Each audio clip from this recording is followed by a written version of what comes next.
Good morning. I'm back. Shh, don't wake me up. The 2 hour time change coming and going from here to Arizona has kicked my butt. I am seriously in slow motion and I am taking a few days to do nothing and just get reacclimated. I don't know how people do this for business all the time. They travel through all these different time zones. It's crazy. But anyway, hi, come on in. I got a little something, something for you today. And before you ask, I don't have any pictures or videos of my visit with Mama to show you yet, but I have an enormous amount to show you once I get done pulling them all together because I took a lot. Robert took a lot. Between the two of us, it's OMG. It's going to take me a week just to go through them and edit them. And I do have to be careful when I edit them because I have to make sure that there's no other individuals in the video that I didn't get consent from to be in the video. So I have to, there's just stuff to do. So I thought that because I received some packages from TEMU while I was away, I would do a little bit of TEMU goodies for you. And I will give you some updates on the gardens and how they're growing. I found a new website for us ladies that are a size 12 and up. And when I say up, I'm talking 6X, 7X up. And affordable is putting it mildly. It gives TEMU a run for its money. So I'm going to share that information with you. And then a few of you have asked me for some more planting tips because apparently you have a lot of clay where you live and you're not having any luck planting in clay. So I went back through my repertoire of information and I'm going to share some with you on how to have successful plantings when your soil is clay. Okay? Let's get into this stuff first. Let's get into TEMU. This was $5.59 plus $2.99 shipping. So basically, let's say $8.98. Right. So for $8.98, which I thought was a great deal, I got a blouse with a 3/4 length sleeve. And it's a spring, fall, possibly winter blouse down here because of the weather. But this is it's medium lightweight, not super heavy. It has the nice white lining on the inside that goes against your skin. It's a little silky on the outside, but it feels more like a rayon. It doesn't feel plasticky. It's got the button-up sleeves on the sides. It's got what I call a Nehru type collar, a stiff collar. Nicely stitched, though, very nicely stitched. And the hem in the back is a little bit longer than in the front. So it gives you a little bit of extra coverage. But I love the colors and the pattern on this.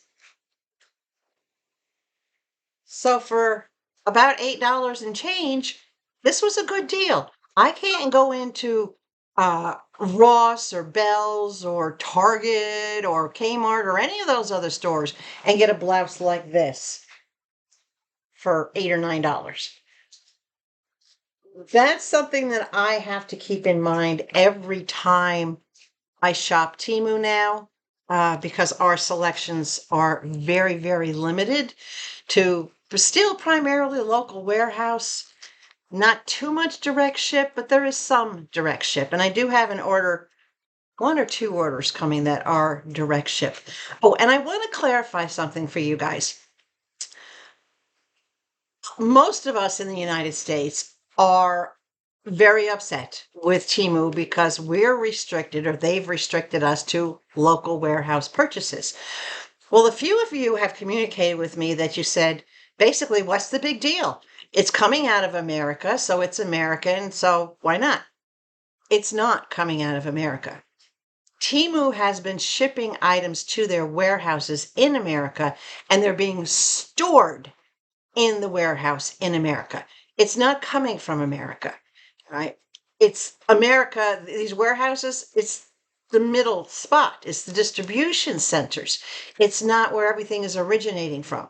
So I want to make sure everybody still understands that all the products that we get from the local warehouse, with the exception of their selling contracts that they have with big box stores like Walmart's, Home Depot's, Lowe's, Target's, any of those stores that choose to participate and send their clearance stuff or their discontinued items to the warehouse. But even those originally did not come from the USA. They're not American made. They didn't come from US factories and US manufacturers. They came from overseas. You probably saw in the news how Walmart is having to raise some of their prices because they do get a lot of their things from overseas. So hopefully now you all kind of understand that everything that's in TEMU's local warehouse is not made in America. It's not from America. It's from overseas, coming into one spot and being distributed out to us, right? I think it's a good idea that TEMU did that because at least it makes some things available to us, but it is pricier because of the $2.99 shipping. But on a deal like this, when you can find this blouse originally was $5 and change, and then you add the shipping onto it, it's still a good deal. So it's more important than ever that we all shop savvy, that we price comparison, right? And I found that blouse. I took the picture, used the image, and I went out on the internet and I found that blouse in 2 other places. And in both places, it was over $15. So it was cheaper for me to get it through the local warehouse, even with the shipping, right? I know you guys get it. I know you guys understand that. All right, let me see. I need Charlie for this. A couple of you asked me if I was going to put Charlie in my little holder into this, but no, because he kind of disappears down into this and can't exactly find him as easily as I'd like to. So I keep him in my desk drawer for times like this when I just need to do a quick slice. And I have him handy. Right. This also came from TEMU. This was $13.30 plus the $2.99 shipping. It came from local. But again, the best bargain that I could find for this item anywhere, and this is something I really needed. This, and I will put a picture up here, this is a cover, and it is a buckle down cover. See the straps here? Hold on, let me get the corner straps. This is a buckle down 36-inch square cover for my barbecue pit. It's got buckles on the corners. You can see the buckles hanging off it everywhere. It's got an adjustment tie so that you can tighten it up before you buckle. It is waterproof. Look at the inside of it. You can see it's the very thick, heavy protective. On the outside, it's also waterproof. When I am not using my fire pit / barbecue, this is made to fit exactly. As a matter of fact, the fire pit that I got is the one that's pictured. I needed this. This is not a luxury. If I don't want that, the fire pit has a really nice tile tabletop. And if I don't want that whole thing rusting out or getting messy or whatever the case may be, it only makes sense to cover it and to have a cover that actually fits over this square table with all these, look at those hanging off of there, all those tie downs and clips to secure it on so that it doesn't blow off in the wind. Good idea, right? Not a bad price for it. Seriously, I am happy with the price. $13.30 plus, so $16.29. Again, I priced this out elsewhere and it was double that price. In most places, it was over $30. So for $16, I now have a way to protect my table. And these are the nylon cords. I don't know if you can see. And yes, the clips are plastic as they are with most things, but I'm not too worried about it. And it's got a good nylon cord that you can slip it and adjust it. It's a good bargain. It's a necessity. Now, this was a bit of a luxury, this thing I'm going to show you next, but it's something for me I had to have. And the reason, come on, Charlie, do your thing. The reason I had to have it is for comfort, right? Y'all saw the two lounging type chairs that I got. You saw uh, the beach type lounger, the gray regular outside lounging chair that I got. And then you saw the zero gravity chair that I got on the porch. That's more upright, but it kind of just tilt back. Well, this was originally 1608 through local warehouse, but I had credits, so I ended up getting it for only $6.37 plus the $2.99 shipping. So roughly under $10, right? $9 and change. Oh, hold on. My electric trash bin closed its own lid. This is, can you see how this thing is sucked down? It's another one. I love that they do this, but boy, are they a pain to get out. All right, here we go. Let's see if it explodes. There we go. This is a cushion. Oh, another big bag. Hello. We're going to keep that. Free trash bags. This is a massive cushion, and it does have strings to tie it down. When it inflates itself, it is a full length pad that I can use for either chair. So this will give me a softer back all the way down to the back of my legs, because it'll be like this on the one chair, or it'll be flat out on the other chair. So if I do want to lounge, but the advantage of this is great for sleeping on. The long beach type chair can be used as a cot, and this makes a nice comfortable surface for it if it's used as a cot. And then in the zero gravity chair, I have to tell you, it's my favorite place to catch 40 winks. But it's not real comfortable for that with just the headrest on the back of it. So that's why I got this. Because on a beautiful day when there's a nice breeze and I can tilt the chair back and just close my eyes, this is going to help me to relax. It's going to give me a little bit more cushion and support. You can see it's got the ties in the middle. It's got ties on the end.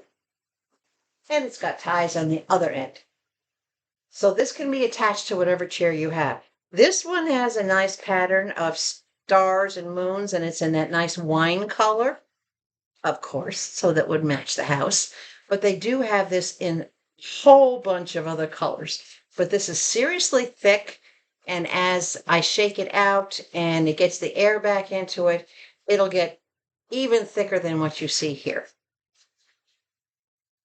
And it's washable. It's got a nice, it doesn't feel like that, what's the word I'm looking for? Like those cheap vinyl patio chair covers. This is cloth. This is not that vinyl. This is cloth. I don't know if you can see that. But it's also water resistant cloth. So I don't have to worry about taking it in off the porch every time that I'm not sitting in the chair. But if I have to, I can. I can roll it up, and I have a corner in the living room that's empty, believe it or not. See, my stool is there.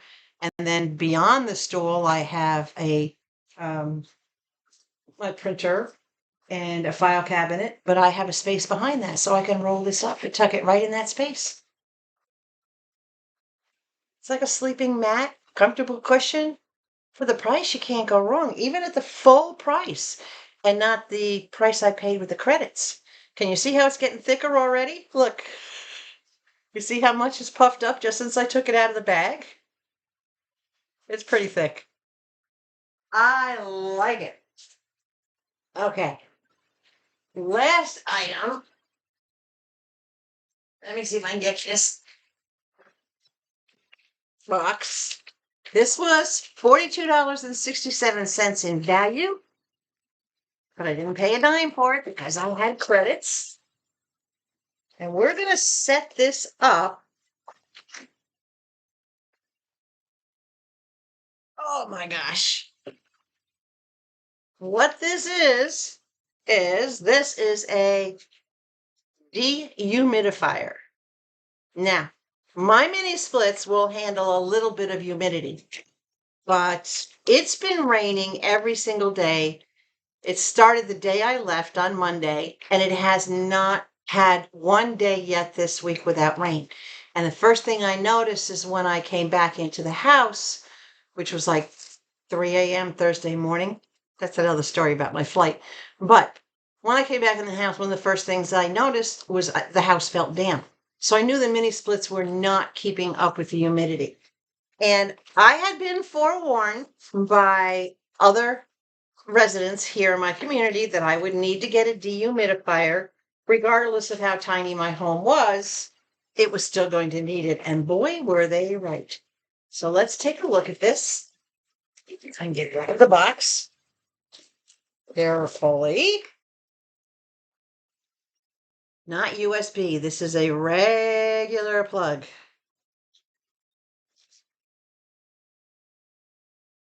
Let's cover it up.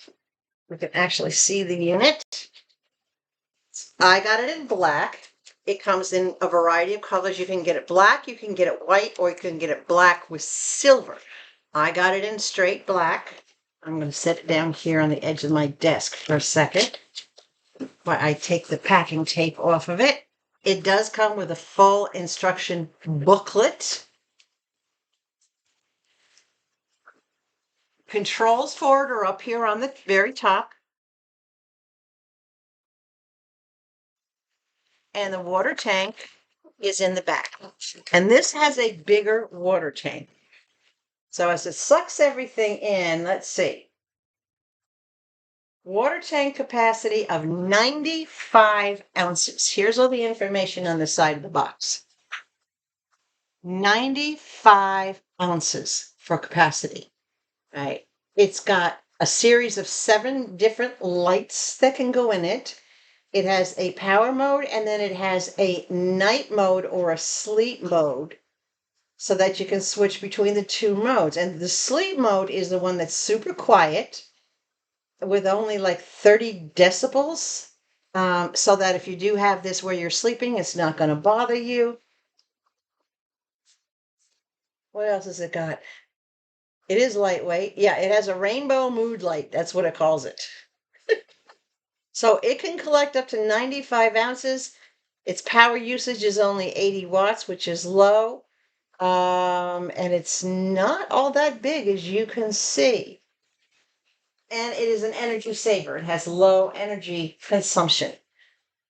So it has a handle on the back for carrying it.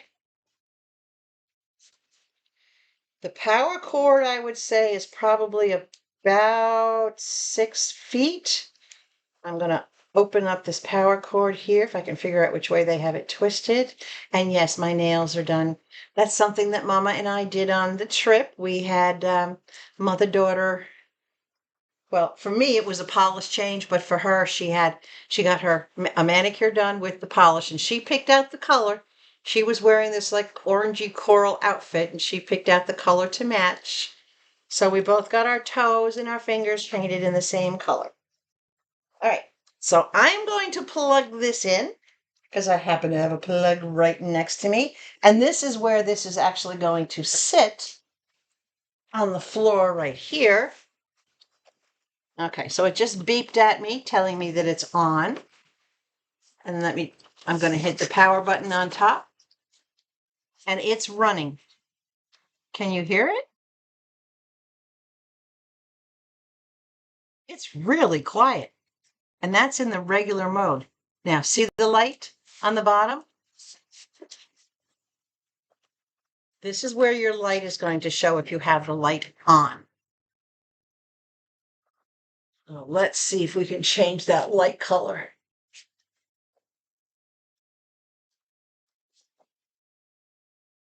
Okay. You see in the back here, the light is green. Can you see it shining through the tank? And now it's changing. It's changing colors. Look at that little strip there. The blue you see is my shirt going through. But if you look at this little bar strip up here, you'll see it's changing colors. Let's see if I can change the color again. See, now it's on red. Now, there we go. And it only takes just a tap for it to turn it on or turn it off. Now, the back, here's your tank.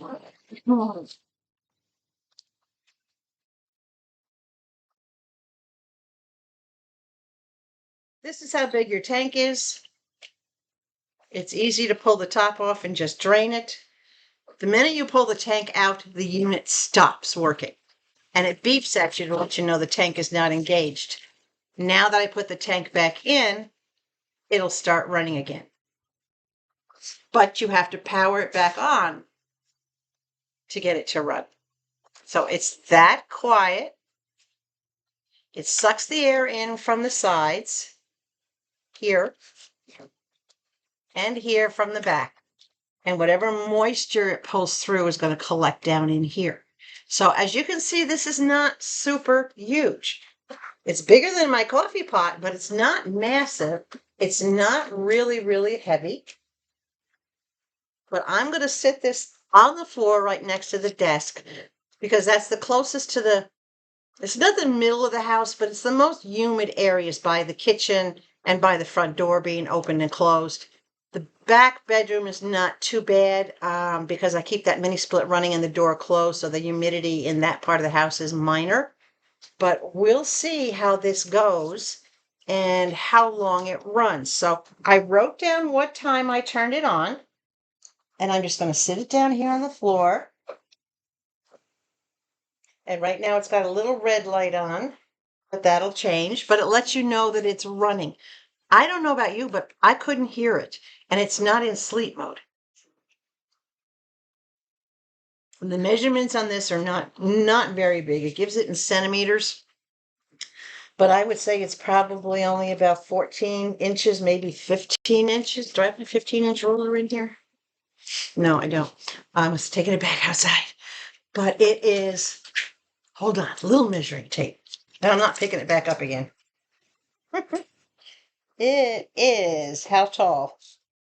14 and a half inches tall. That's it. 14 and a half inches tall. It is 6 inches deep or thick and about 8 inches wide. Not real big. It'll fit in a corner. It can sit up on a tabletop, but I would never recommend that you put any kind of a dehumidifier up on top of anything that has a surface that you're going to worry about. If it's a regular countertop, if I wanted to, I could sit it on the corner of the kitchen counter, but I prefer to have it on the floor where it can be out of the way. Let's see what it says here. Close windows and doors where you run the humidifier. Run it when the temperature is more than 15 degrees Celsius and humidity is more than 45%. Over 60%, the effect will be better. Well, right now the humidity in the house is about 72%. So hopefully it'll have good luck. It goes by the size of the room. However, this particular model is meant for a home that has up to, or an area that has up to 800 square feet. My whole house is only 400 square feet. This should not be a problem in my house. So if you have one area, like this would be good if you have a garage that gets really damp, or like say if you do have a basement or a crawl space that gets really damp and you want to get the humidity out so that you don't end up with a mold in your house or that constant set of dampness. It gives you all the instructions on how to use it. Everything is very clear and spelled out nicely. tells you how to remove the tank, tells you about cleaning and maintenance, the service warranty. It's a 1-year warranty on this humidifier, which is pretty good, actually. It gives you some troubleshooting guidelines in case you ever have any issues with it. And it gives you contact information. So everything is simple, and it even gives you a separate sheet just for your power buttons so that you know how to do your power buttons. But it's pretty cut and dry, guys. It's a pretty simple unit, which is why I selected this one. They had ones that handled smaller, like a room size that would handle maybe 300 square feet. But I wanted something that covered or handled beyond the size of my home because I wanted the whole house to be dehumidified by this one unit and not have to get other ones to go in the other rooms. So we'll see what happens. It's running. It's quiet. I don't hear it, which is great. And I really don't see it because it's tucked down on the floor between my trash can and my desk. So it's out of the way, not a trip factor. I can still open the drawers of the desk next to it. And because it does collect water, if anything gets on it, which I'm not putting fluids in my trash can, but if anything gets on it from the trash can, it's not going to hurt it. So perfect spot for me to put it. It was a good decision. I'm hoping it was a good decision. We'll see how it works. And in my next video, I will give you an update on the humidifier. I'm going to let it run for 24 hours. So I wrote down what time I started it this morning. And I am going to check it tomorrow morning at the exact same time, and we'll see how much water it has collected. Now, you remember I had those little bags, those like charcoal filtery bags hanging around the house? They collected a lot of water. Each one of those had almost 2 inches of water in the bottom of it, which is the max it could collect because of little beading things up on top. But that was a lot of water in those little bags. So again, this has a big water capacity of over 90 ounces. Yeah. And it will beep at me when it needs to be emptied. So I don't have to worry about it overflowing. It does alert you when it had the color turns red on the color. So if you walk by, you look down, you see red, right? And then it will just keep beeping at you, this nice, like a little backup beep to let you know that you have to clean it out. You have to empty it. Cross your fingers. Cross your fingers. So anyway, that's the little bit of a TEMU that I got. I love finding this different stuff that is useful, not just for me, but for everybody out there. Now, I'm going to start talking about what's been going on just around the corner, but you're not going to get too much. I've only been home a couple of days, and as I said, I took a lot of downtime and I relaxed. But the first thing I want to show you is an update. Now, I looked at all my gardens before I left, and I knew it was going to rain, so I told Levi's caretaker that she didn't have to worry about watering anything other than making sure Levi had water. When I got back, I didn't do anything other than sleep most of the day when I got back on Thursday. But yesterday, I did go out and take a look at the gardens, and I froze in my tracks. I did not expect to see what I saw in just a matter of being gone a few days. I mean, I looked at them Monday morning before I left. Seriously? Look at these pictures. The growth is unbelievable. The lilies of the valley, which started out as just one sprout, now has a whole bunch of sprouts coming up, and more are started. The regular canna that's planted next to the staircase now has a massive bloom ready to open on the top of it. And let me tell you a little something about this. Do you know where turmeric comes from? The spice turmeric? It's from the canna plant. And this particular canna plant is growing turmeric in the ground. That's a bonus. Am I going to rip it up to get the turmeric? No, it's too beautiful. The flowers that come on the top of this thing are absolutely gorgeous. I looked at pictures of it. I have one of those apps on my phone that you can scan a plant and it'll tell you exactly what it is. I had no idea that that spice came from the Konnee family and that I'm growing it. But it grew the last picture. Look at the before I went on vacation. And now the growth is unbelievable. And that spire in the center, I just can't wait to see that open. The hostas are now about 4 inches tall. And as you can see in this picture, only one of them is a red hosta. The rest are all green hostas. I'm okay with that. I like having that unique little red one out there. As I said, I was refunded because when you don't see any red veins, you know you didn't get a red hosta, you get the regular hostas. But they're growing great. And then the giant Musophilia hainas in the front of the house before I went on vacation this morning.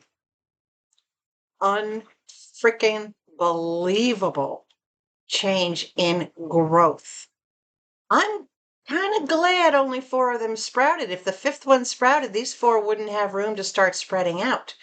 But they're doing great, as are the azaleas. The azaleas are getting blooms. The azalea plants are going to take a couple of years before they get big. But they're blooming and growing and have new growth all over them, so I couldn't be happier with them. So the flowering gardens are doing wonderful. The vegetable gardens have blown my mind.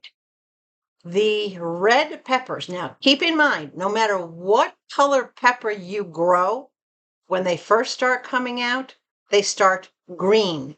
And then as they develop, they'll either turn yellow or red or stay green. Look, I have baby peppers. There weren't even buds, barely buds here when I left on Monday morning. And now I have noticeable, obviously, can identify that this is a pepper plant.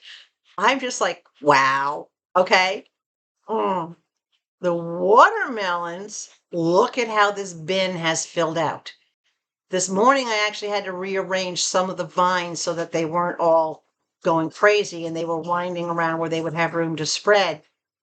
But the very first one I looked at had this little tiny baby watermelon starting to come out on it, which is like, okay, if I got that one coming and I have all these yellow flowers that are going to be melons coming out, I may have to seriously thin this bin out after I see what's growing and how they're growing. Yes, you can crowd a lot of watermelons into one spot. I could probably easy have 20 watermelons growing in that bin. But from the looks of it, I might have 40 or 60 wanting to grow. So I'm going to have to do selective elimination. Or if I can find someplace else to plant them, do a quick transplant. I don't know. I have to figure it out. So they're growing great, but the tomatoes, holy cow. On each plant, there are now 4 obvious tomatoes. There's 2 bigger ones here on one plant, and then on another branch up or higher, there's 2 little ones starting to come out. And then on the other plant, there's a cluster of 4 growing close together. And the tomato plants are now almost 3 feet high. They're halfway up that trellis. Excuse me. That's a lot of growth. Everything that I planted, from the flower beds to the garden, the veggie beds, are plants that like water. And I did that because of the environment here where I am. I know this is the rainy season in the spring. These are the kind of plants that grow best. The more water they get without drowning, which is why it was important that I set everything up with proper drainage and proper soil and mulch, etc., that everything is growing beautifully. Nothing is drowning from all the rain. Hold on a second. When Levi tells me he's got to go, he's got to go. can't make them wait. Little interruption there. So anyway, everything out there is growing beautifully. I think harvest is right on schedule. I should have tomatoes ready to pick by the end of July, which is only 6 weeks. And peppers also should be ready in about 6 weeks. I don't know how many more are going to grow because there's buds like crazy. And I only planted one pepper plant and two tomato plants. I didn't want to go overboard because it's just me, even though I will share with my community. And I spoke with the managing office for the community, and they said, when my watermelons are ready, I can put a sign up if I want people to get them for free, or if I want to sell them, that it's okay. I can sell them to people. I'm trying not to sneeze. Just being outside. So everything is going absolutely amazing with the garden growth out there. Now, I'll give you just a little bit of a trip recap. You see my new hat, my anchor, all blitzed out. Mama picked this cap out for me. One of the things that we did, we went to her favorite place, the Cracker Barrel, so she could get her chicken and dumplings. And as you know, if you've ever been to Cracker Barrel, they have this little country store in the front. So we had a little time between that and getting her mani-pedi done. So we figured, okay, we'll kill about 20 minutes wandering through the store. Well, there was a rack there with a whole bunch of denim hats on, and they all had different levels of bling on them. But I grew up on a boat most of the time, all summer long, from the time that the snow was gone until the week before the snow came, like probably April to October, we were on the boat. And in the summer, we lived on the boat full time. So when she saw the anchor, she immediately gravitated towards it.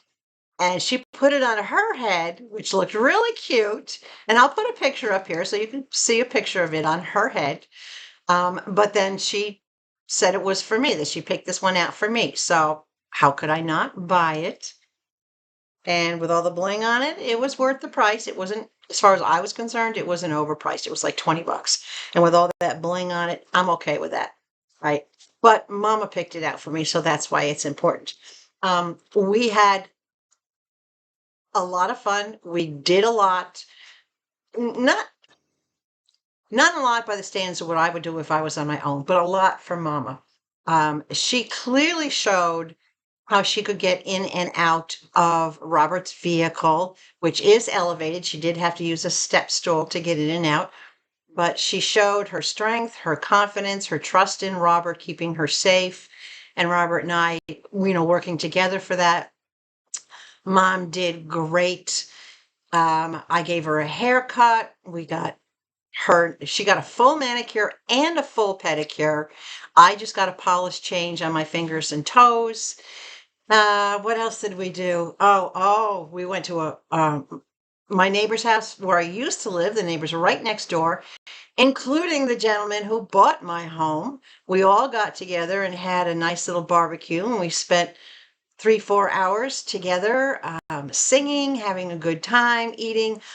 Mom was like, she was on the ball. She was engaged and active and funny. She was her usual quirky self. So I have videos of everything to show you guys as soon as I said, as soon as I get everything edited down. It was quite a lot. And then not only did we play phase 10 on Wednesday morning before I had to go to the airport, but she explained to Robert how to play the game. She taught him how to play the game. So the deck of phase 10 cards went home with her. And Robert said he will make it a point to play phase 10 with her and to encourage other residents where she lives to play phase 10. And yes, she beat me. Seriously. And that's why I said, here, take these cards, take them home. I'm done. That's it. She made a comment that she had never smiled so much. She couldn't remember the last time she smiled so much that her face hurt from smiling. So you're going to see some of the videos, her reaction when she first saw me, her reaction during different things, me giving her a haircut. We've got a whole bunch to show you guys that I think you'll really enjoy. And then we did a little Q&A so that you could all see Mom answered specific questions about how she's doing and everything else. It's short. It's only like maybe 3, 4 minutes long, but she did that just for you guys. So I'm kind of excited to keep working on that and get that done as soon as I can. So that's something that you can look forward to, is to get to see Mama and what she and I did in our little visit. The trip out there was uneventful. Everything was right on schedule. The trip home was a nightmare. Leaving Sky Harbor was easy. That was a piece of cake. Dallas Fort Worth Airport, I believe, is the second largest airport in the world, following Heathrow in England. They have a tram, like a train on a rail. It's all automated, that takes you from terminal to terminal because their terminals are so far apart. Well, there were tornado warnings in the Dallas area. So my departure flight from Dallas to Alabama was delayed by 3 hours. Ended up being delayed by almost 4 hours because the weather did not clear out as quickly as they had anticipated. So we sat in a terminal doing my Sudoku book, waiting. We were supposed to leave initially at 9 something. It was close to midnight when we actually even boarded the plane. I did not get into Alabama until almost, it was 2:45 a.m. And then I had to drive to get home. I was not a happy camper, but there wasn't anything I can do about it because we can't control Mother Nature. All that matters is that I got home safe and in one piece. And when I walked in the door, Levi gave me a double take. He looked at me, kind of got real quizzical, pulled his brow together, and then I said, "Mommy's home." And he went, "Oh." And that was it. We had 10 minutes of crazy dog going in circles, wagging his tail, and just whining and wanting to kiss on me. And it was a wonderful greeting. By the time I got to sleep, it was almost 5 a.m. And Levi wouldn't leave my side. So I brought him up on the bed, let him sleep with me. We slept until 12:30 yesterday afternoon, or Thursday afternoon. That's how exhausted I was with the time change. I didn't do anything yesterday or anything on Thursday. And yesterday I didn't do much other than balance the checkbook and order some groceries because I had let everything deplete while I was gone. So we're just catching up. Today, my plan, the only thing I plan on doing, because it's not supposed to rain today, I am going to go outside and rake up the straw because the grass has grown sufficiently in the front yard where I can remove that straw. I'm also going to rake the straw at the back of the shed, but behind the shed, I'm going to add more seed and put more straw down and give that area a second treatment. But the front is growing good. So that's the plan for today.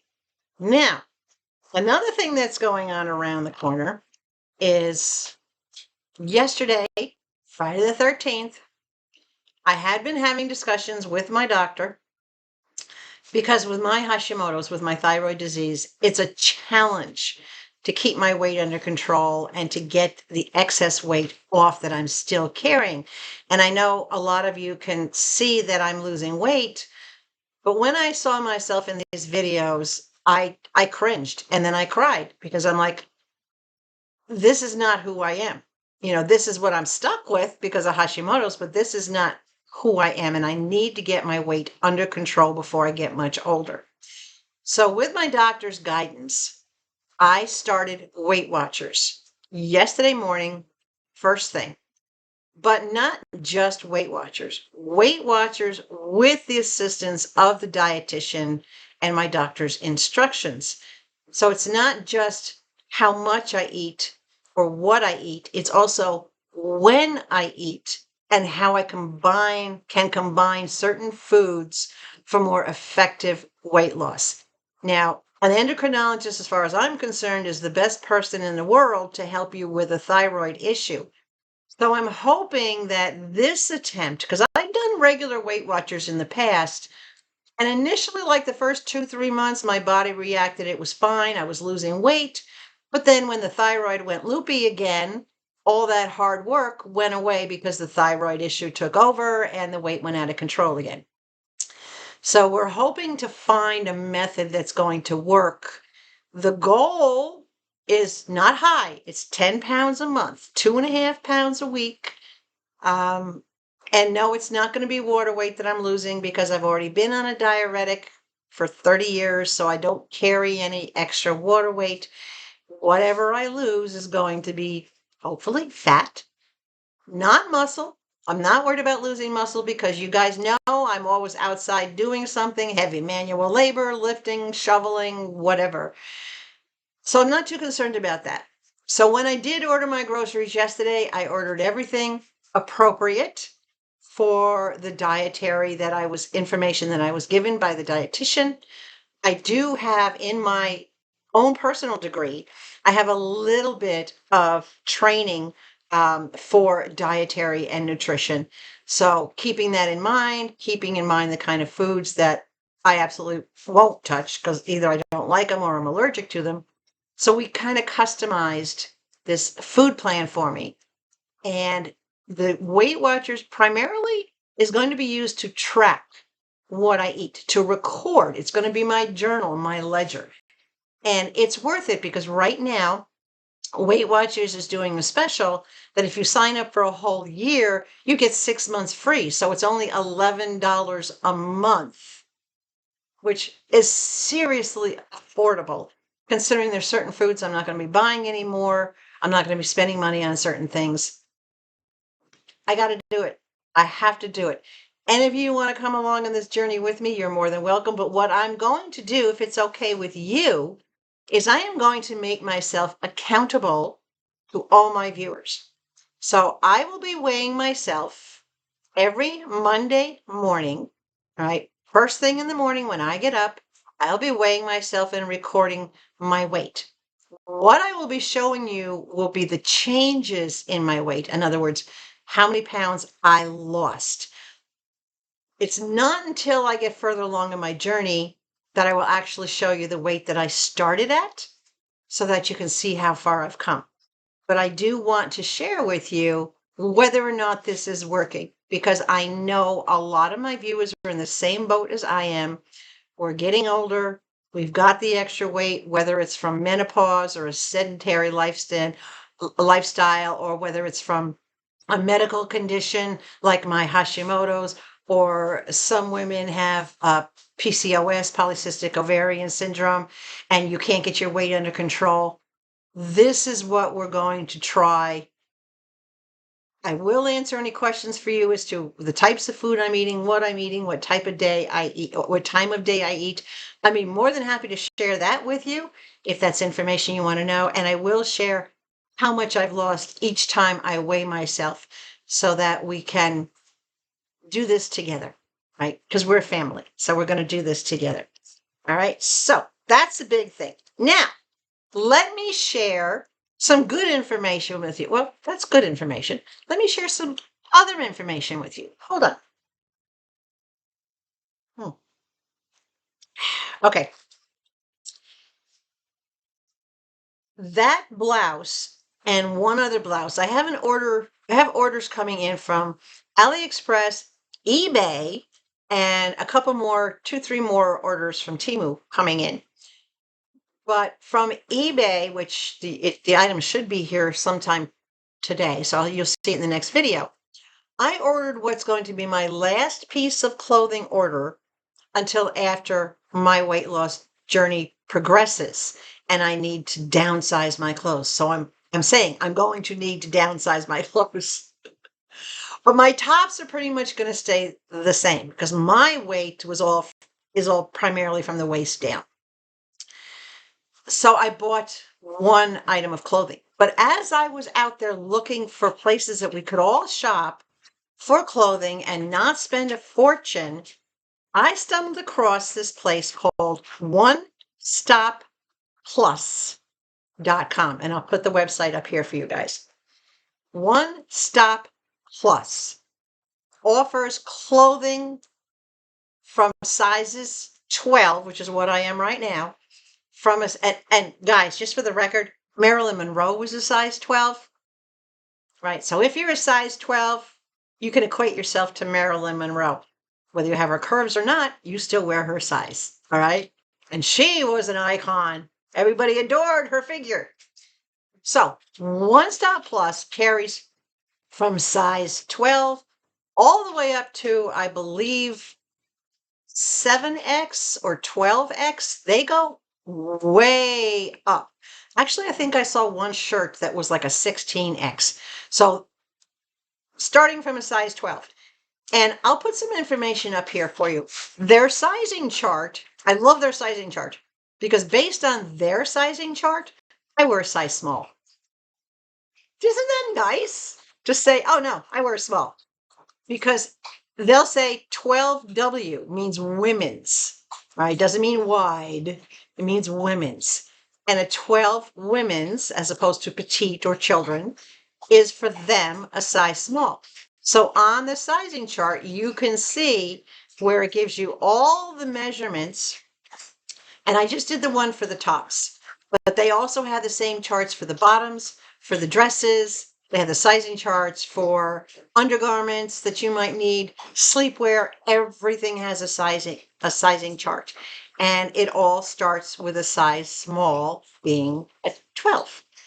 Now, the way they price their items, when I go through and I sort price low to high. So I picked this one blouse, which was only like $4 and change. But I want to show you how they price their items. Certain patterns and certain colors go on sale or on clearance.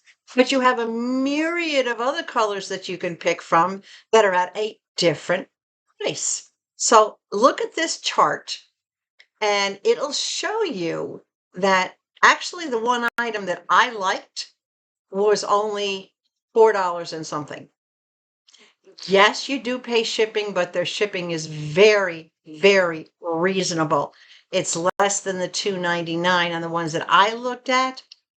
But of course, it varies where you are because it goes by your zip code, like most other places will. And this onestopplus.com is in the US. It's here. What I like about it is that you have the option of getting something. I mean, they have a huge clearance selection, but you have the option of finding a blouse that, well, maybe you don't like that pattern and that's pricier, but this pattern is less expensive. It's very similar to Temu in that way. Like with Temu, the more popular items were higher priced and the ones that weren't selling were lower priced. Right? If I wanted to get a red baseball cap, I might have to pay $4, but if I wanted to get a black or a gray, which was kind of standard or whatever, I might only have to pay $2.99. Same thing goes here for the onestopplus.com. So check it out, explore it, because I found it to be a great option. Yes, I'm still a size 12. I'm hoping by July that I won't be a size 12 anymore. I don't know.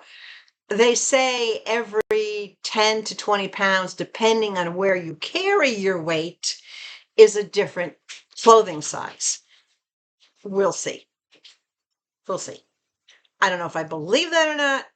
I've never experienced that, but we'll see. So onestopplus.com is worth checking out. I feel like it's worth checking out. There were a few others that I looked at, but I was not as happy with the number one, the quality of the clothes, the clothing selection, the clothing designs, in other words, the different styles. You can, at One Stop Plus, you can, if you like Lane Bryant or a certain brand, you can shop by brand. You can shop by whatever piece of clothing that you're looking for. And they do have accessories as well. And they do carry shoes in all different widths and all different sizes. Definitely worth checking out, guys. Okay?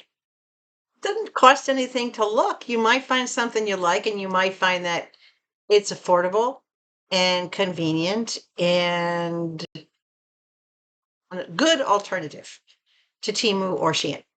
All right. All right.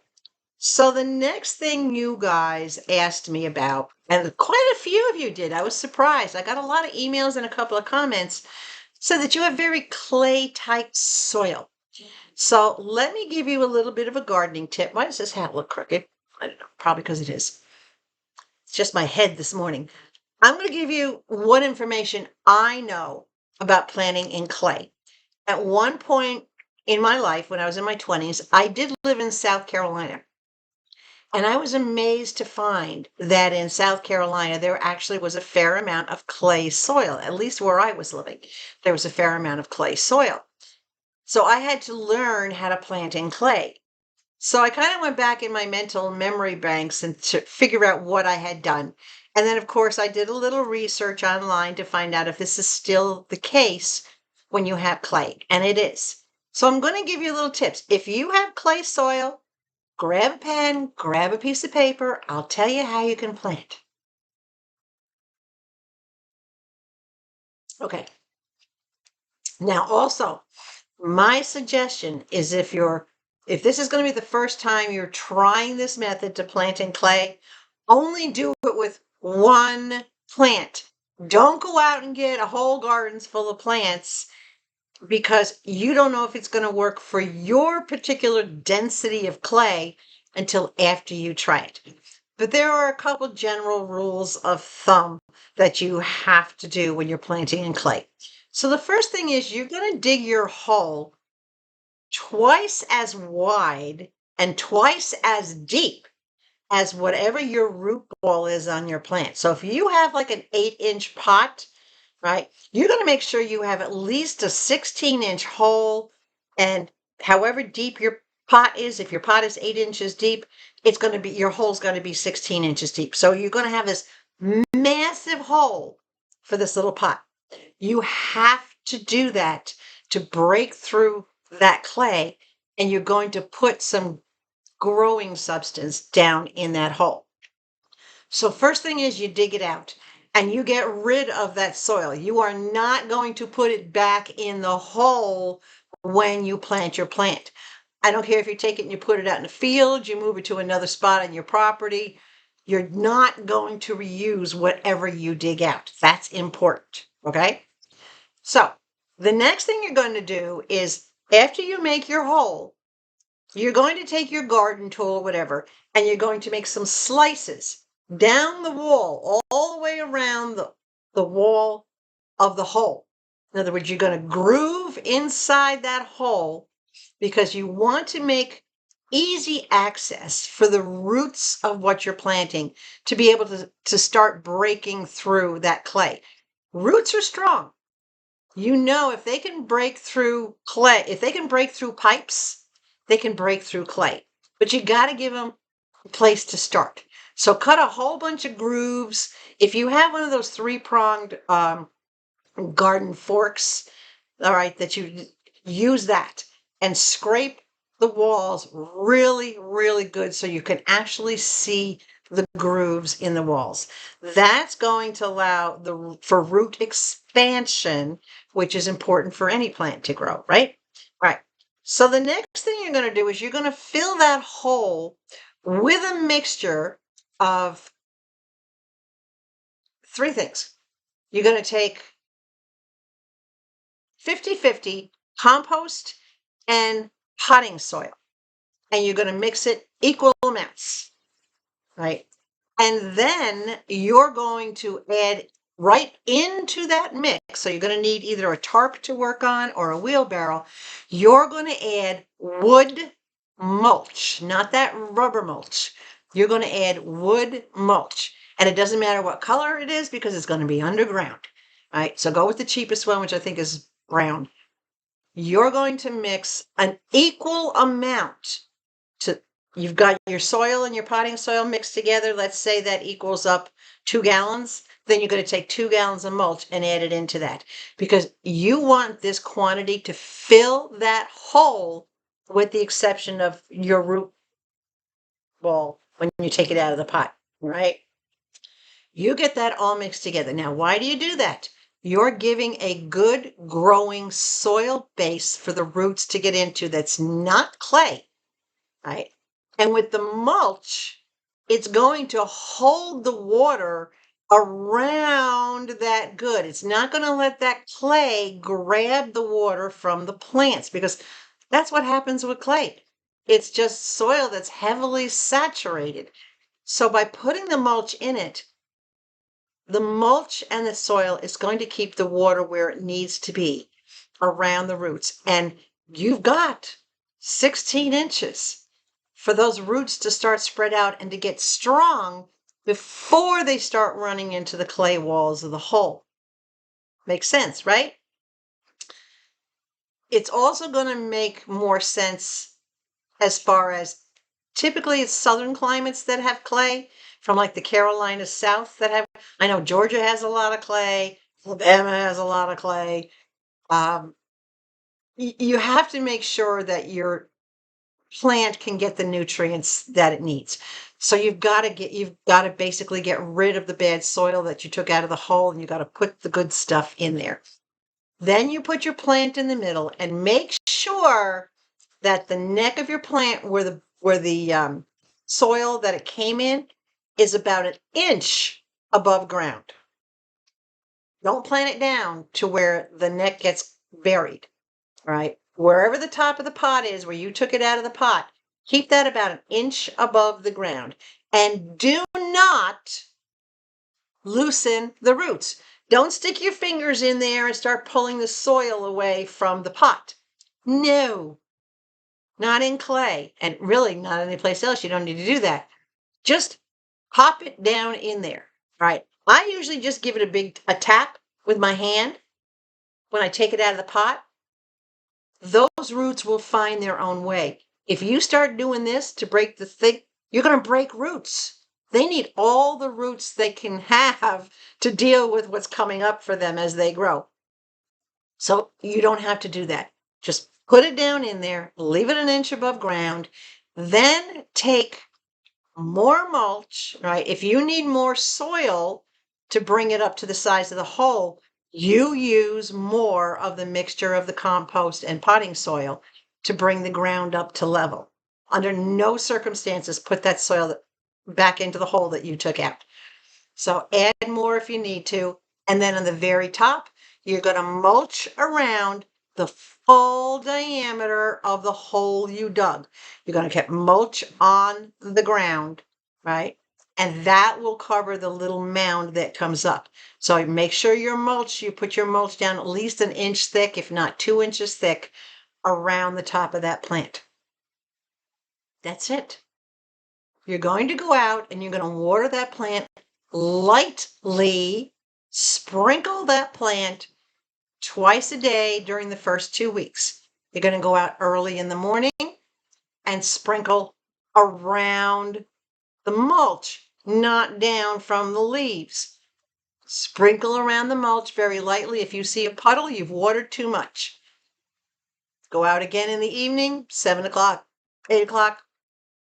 Same thing. You're going to do that every day for the first 2 weeks. Then, unless it rains. If it rains, don't go out and water, right? You know that, okay? I shouldn't have to tell you that. But some people are going to take me literally. Let Mother Nature water them when she can. If you get a good soaking rain in the morning, you don't need to water at night. You can skip it, right? Or if you get a good soaking rain overnight, you don't need to water the next morning. Okay? Okay. So after the first 2 weeks, then you're going to go down to watering just once a day.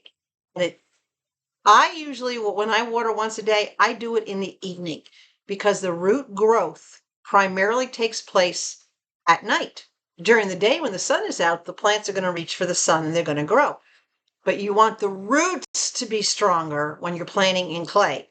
So make sure that you go out and you water again lightly. And it doesn't have to be every day, depending on the time of the year, but it could be every other day. Go out and just give it a little bit of water, especially if it's been hot. If you know that you've got a week of warm temperatures coming, then you're going to want to plan on going out there and watering at least every other day to keep it moist. If you start to see the plant look a little withery, then water it a little bit a little bit more often. Growing in clay is not hard. The next thing that you need to know about growing in clay is you need to plant things that have shallow roots. They can't go down and do a big, deep taproot. So you need to plant things. I just saw that fob wiggling above my head and it was like, never mind. I can't do anything about that fob, but it's there. All right. So there's certain plants that will actually grow really good in clay type soil because their roots are more horizontal. They don't go super, super, super deep. They might go the 16 inches deep that you dug. They usually don't go beyond that. So start with one plant. Pick one plant that you want to do. And I'll give you an example. Azaleas. I planted those 2 azalea bushes, and yes, I have clay out in the front of the house. But I did exactly what I'm telling you to do. I dug down, made the bigger hole, put the soil in, put the azaleas in, and you can see how they are thriving. They will be strong enough as they grow and get bigger. Their roots are primarily horizontal, so they will continue to grow and they'll be strong enough to push through whatever clay they might encounter. So azaleas are a great plant to start with if you have clay soil. Hydrangeas are also an excellent plant. Hostas, I've got the hostas growing in the barrel. They don't have deep roots. You can put hostas right. In other words, if you have pavement and 6 inches of dirt on top of pavement, you can grow hostas. Hostas have very, very shallow roots, so you can grow those. And evergreens, any type of an evergreen shrub you can plant. So if you want just regular green shrubs, find an evergreen shrub. And before you go out and buy it, look to see what evergreen shrub you like. In other words, what type? Do you want a holly bush or do you want something else in that family? Look and do the research. Just Google, how deep are the roots on a holly bush? How deep are the roots on a spruce? Just Google it and it'll tell you. So if the roots go more than 18 to 20 inches deep, that may not be something you want. Or you can Google, say, do the roots grow horizontal? What bushes, what evergreens have horizontal growing roots? That's what you want when you're planting in clay. All right. So those are your first tips. Hopefully that'll get you started. I can't stress it enough. Don't go overboard. Get one batch topsoil, one batch bag of compost, because you're going to do 50-50. And you don't have to do the whole bags at once. You can do half a bag and half a bag. And then you're going to do half a bag of mulch to mix it in, and then more mulch on top. Find something that will grow. There are the lilies of the valleys that I have growing. They'll grow in clay. Buttercups, little tiny. Sepium, the ground covers, right? The creeping phyllox, that will grow beautiful in clay and it makes a gorgeous carpet. They're all superficial plants. And most plants that are from bulbs, like, can't think of the name now, but that have like a root like the canna plants that I'm growing, most of those, irises, tulips, cannas, anything along those lines that comes from a bulb type thing also does not have super deep roots. So if you can grow them, think of it this way. If this is something you can grow in a pot in your house or in a big pot out on your patio, then you can grow it in clay. You just have to remember to double the size of the hole to what you're putting. And if you don't think the hole is big enough, make it bigger. Bigger is better. Don't just say, oh, well, okay, I got an 8-inch pot and I'll go 4 inches bigger. No, if you got an 8-inch pot, you go 16 inches. With me, for my azaleas, they were 8-inch pot. I went 20-inch holes and 20-inch deep because I want these plants to have more room to grow. I want them to get as big as they possibly can get. So I needed a bigger hole. Make sense? I think you guys got it. All right. Any other questions about planting in clay, please let me know. Any other questions about any of the recipes that I have given you for your mosquitoes. I know some of you have tried it out and have sent me emails with accolades as to how well it's working, and you can't believe that you can actually sit on your patio and there's not a single mosquito bothering you. So I'm very happy that it's working for you. It's working great for me. My fertilizer, as you can tell, is between that and the rain, is working beautiful in all my gardens. So I hope you are trying some of these. Please let me know what else you would like me to give you information on. As I said, I do have 3, maybe 4 items coming from AliExpress. I have 1 item coming from eBay. As I said, that's my last piece of clothing that I'm going to be ordering for quite some time. And I have more things, a good mixture of things actually, coming from TEMU that are direct ship. I will let you know how the humidifier is doing. Hold on a second, let me grab it. Wow. Okay, so it's been running for an hour. Can you see the water right here? Can you see that puddle of water that's right there in the corner? It's already pulled that much in just an hour. So there's at least an ounce, maybe 2 ounces down there, just since I turned it on. I have a funny feeling I might be emptying this thing tomorrow, but it's working. And one of the things that, I don't know if you ever had a dehumidifier, your house will feel cooler instead of damp. And right now where I'm sitting, and granted I'm right next to it, I feel cool around me. It doesn't feel so sticky and icky. So I'll keep you posted.